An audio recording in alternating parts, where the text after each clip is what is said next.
The maker of the painkiller OxyContin said in a statement that the bankruptcy was the next step in implementing the agreement to pay billions of dollars to the states and local and tribal governments that accuse the pharmaceutical giant of helping to drive the opioid crisis.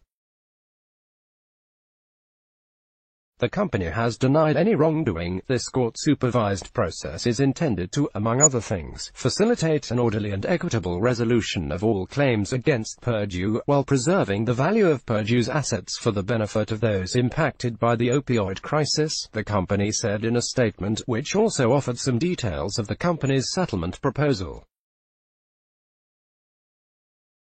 After bankruptcy filings are complete, the company estimates it will provide more than $10 billion in funding to address the opioid crisis, which will include settlements with 24 state attorneys general, officials from 5 U.S. territories, and the multi-district litigation.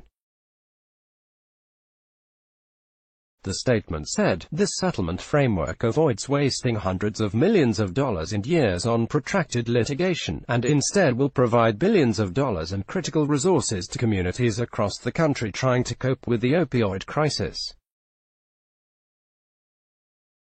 We will continue to work with state attorneys general and other plaintiff representatives to finalize and implement this agreement as quickly as possible," Chairman of Purdue's Board of Directors Steve Miller said in the statement. The company also plans to create another company called Nuco, which will produce medicines to reverse overdoses and continue to develop an OTC naloxone product that they will provide at no or low costs to communities throughout the United States, according to the statement. The Sackler family, which owns the company, had been in talks for weeks to settle cases brought by more than 2,000 states, counties, municipalities and Native American governments against Purdue Pharma and other opioid companies. The proposed settlement has not received unanimous support, with many attorneys general opposing it and vowing to continue fighting the company. A slap in the face. A Pennsylvania Attorney General Josh Shapiro said Wednesday that the case was far from over. "This apparent settlement is a slap in the face to everyone who has had to bury a loved one due to this family's destruction and greed. It allows the Sackler family to walk away billionaires and admit no wrongdoing," Shapiro said in a statement obtained by CNN. Last week, New York Attorney General Letitia James announced that authorities had discovered that the Sackler family had wired about $1 billion between the owners of Purdue Pharma, the entities they control, and different financial institutions. The New York Attorney General's office is trying to determine how much money the Sacklers have and where that money is.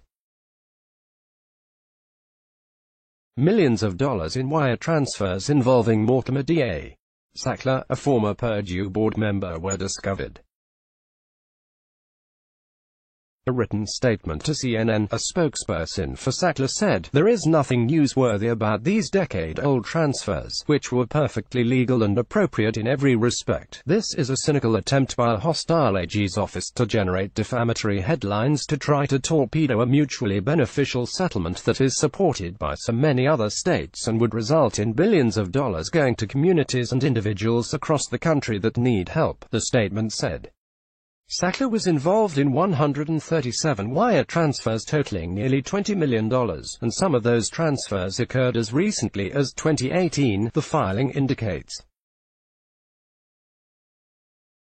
He received some of those transfers. He redirected substantial portions of those proceeds to 2 other entities that own real estate on his behalf, the document said.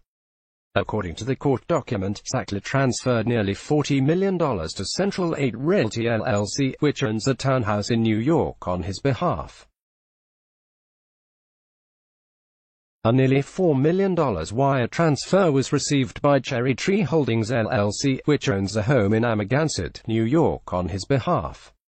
Correction: an earlier version of this story misidentified who provided a written statement to CNN. The statement was provided by a spokesperson for Mortimer Sackler, not Sackler himself. CNN's Holly Silverman, Nicole Chavez and Rob Fraser contributed to this report. Let's block ads. Why?